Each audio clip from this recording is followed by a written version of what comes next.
ዓለም ላይ ክርስቶስን የሚከተሉ ወይም ክርስቲያኖች ነን የሚሉ በጣም በሺህ የሚቆጠሩ አብያተ ክርስቲያናት ወይም ዲኖሚኔሽንስ አሉ። ከነዚህ ሁሉ መካከል የክርስቶስ የሆነችው ቤተክርስቲያን የትኛዋ መሆኗን በምን እናውቃለን? ክርስቶስ ራሱ ስለዚህ ጉዳይ ምን ብሏል?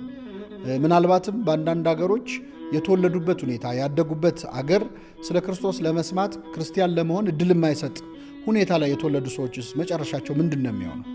ምንም ሳያውቁ ወይም ሳይማሩ ሌሎች ያገኙትን እድል ሳያገኙ በሌሎች ላይ የሚፈረደው ፍርድ እነሱ ላይ ይፈረዳል። የክርስቶስ የሆነችውን ትክክለኛይቱን ቤተክርስቲያን በምንድን ነው የምናውቃት? በቤተክርስቲያን ታሪክ ትምህርታችን ዛሬ በሰፊው የምንመለከተው ይህንን ይሆናል።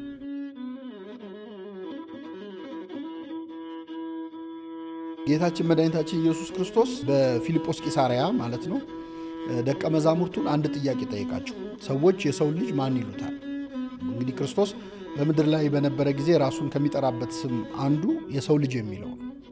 የእግዚአብሔር ልጅ ከሚለው ይልቅ የሰው ልጅ ብሎ ራሱን መጥራት ይመርጥ ነበር እና ሰዎች እኔን ማን ይሉኛል ብሎ ጠየቃቸው። ይሄ እንዲሁ ስናየው ከላይ ይሉኝታን እንደሚያስፈልግ ነው የሚያሳየው። ሰው ምን ይለኛል ማለትን ክርስቶስ ራሱ ብሏል። አሁን ክርስቶስ ሳያውቅ ቀርቶ አይደለም። ሰው ምን እንደሚለው ያውቃል፣ እንደሚያስበው ሁሉ ያውቃል። ግን ሰዎች እኔን ማን ይሉኛል ብሎ ጠየቃቸው።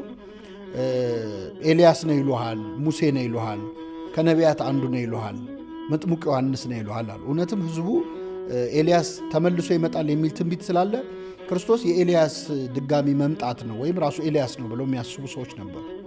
የለም ሙሴ ከሞት ተነስቶ መጥቶ ነው የሚሉ ሰዎች ነበሩ። መጥምቁ ዮሐንስ ደግሞ ከተገደለ በኋላ ነው ይሄ ንግግር እንግዲህ እየተነገረ ያለው። ከተገደለ በኋላ ሄሮድስ መጥምቁ ዮሐንስ ከሞት ተነስቶ ድጋሚ መጥቶ ነው እያለ ያወራ ነበር፣ ይፈራ ነበር። ስለዚህ መጥምቁ ዮሐንስ ነው ይሉሃል፣ እንዲህ ነው ይሉሃል ብለው ነገሩት። ነግረውት ሲጨርሱ ክርስቶስ ምን አለ? እናንተስ ማን ትሉኛላችሁ? ይሄ በጣም ወሳኝ ጥያቄ ነው። በነገራችን ላይ ክርስቶስን እነገሌ እንዲህ ይሉታል፣ እነገሌ እንዲህ ይሉታል፣ እነገሌ እንዲህ ይሉታል የሚለውን ሲያጠና የሚውል ሰው አለ። አንተ ማን ትለዋለህ ነው ወሳኙ ጥያቄ። ሌሎች ማን እንደሚሉት ማወቅ እውቀት አይደለም። ከመካድ ወይም ከመሳሳት ሊያድን ይችላል። እሺ ሌሎች እንዲህ ይሉታል፣ ነገሌ እንደዚህ እምነት ተከታዮች ክርስቶስን እንደዚህ ይሉታል፣ እናንተስ እኔን ማን ትሉኛላችሁ የሚለው ጥያቄ በጣም ወሳኝ።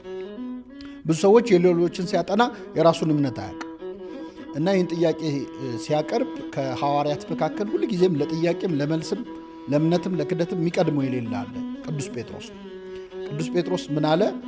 አንተ ክርስቶስ የሕያው እግዚአብሔር ልጅ ነህ ብሎ ተናገረ። ይህንን ቃል ተናግሮ ሲጨርስ ጌታ በጣም ተደሰተ።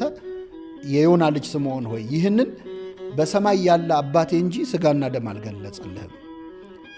ስለዚህ እልሃለሁ አንተ ጴጥሮስ ነህ። ጴጥሮስ በግሪክ አለት ማለት ነው፣ ድንጋይ ማለት ነው። ስለዚህ አንተ ጴጥሮስ ነህ፣ በዚህች አለት ላይ ቤተክርስቲያኔን እሰራለሁ፣ የገሃነም ደጆችም አይችሏትም። የመንግሥተ ሰማያትን መክፈቻ ሰጠሃለሁ። በምድር ያሰርከው በሰማይ የታሰረ ይሆናል፣ በምድር የፈታኸው በሰማይ የተፈታ ይሆናል አሉ። ስለዚህ የጴጥሮስ መልስ በጣም ክርስቶስን አስደስቶታል። ተናግሮ ሲጨርስ ግን ምንድን ያለው? አንተ አለት ነህ፣ በዚች አለት ላይ ቤተ ክርስቲያኔን እንሰራለሁ። ክርስቶስ ቤተ ክርስቲያኔ ብሎ የሚጠራት ቤተ ክርስቲያን የትኛዋ ነች? ቤተ ክርስቲያንን እሰራለሁ አላለም። ቤተ ክርስቲያኔን፣ የኔን ቤተ ክርስቲያን ያለው ክርስቶስ። የኔ የሚላት ቤተ ክርስቲያን የትኛዋ ቤተ ክርስቲያን ነች? በምንድን ነው የምናውቃት? መለያችን ምንድን ነው? እዚሁ ንግግር ውስጥ አሉ እያንዳንዶቹ ሀሳቦች። በመጀመሪያ የጴጥሮስ ምስክርነት አንተ ክርስቶስ የሕያው እግዚአብሔር ልጅ ነህ የሚለው ንግግር ነው የእምነታችን መሰረት ወይም የክርስትናችን መሰረት ማለት ነው። አሁን ጴጥሮስን አለት ነህ ያሰኘው ራሱ ጴጥሮስ አለት ሆኖ ወይም በጴጥሮስ ላይ ብቻ የሚሰራ ነገር ኖሮ አይደለም። እሱን እመጣበታለሁ። ግን ዋነኛ የጴጥሮስ አለት የተባለው የጴጥሮስ ትምህርት ነው። ምን የሚለው ትምህርት? አንተ ክርስቶስ የሕያው እግዚአብሔር ልጅ ነህ። ይህን ተናግሮ ሲጨርስ ጌታ ምን አለው? ይህን ሥጋና ደም አልገለጸልህም፣ በሰማይ ያለው አባቴ ነው አለ። ስለ ክርስቶስ ያለንን እውቀት፣ ስለ ክርስቶስ ያለንን ግንዛቤ ከሁለት አቅጣጫ ነው የምናገኘው።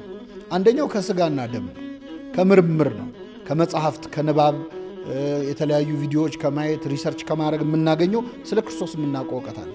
ሁለተኛው በሰማያት ያለ አባቴ ገለጠልህ ያለው ማለት ነው፣ ከእግዚአብሔር የሚገኝ ነው። አንዳንድ ሰዎች ልብ ብለን ስናያቸው በጣም ስለ ክርስትና የሚያውቁ ግን የማያምኑ ሰዎች አሉ።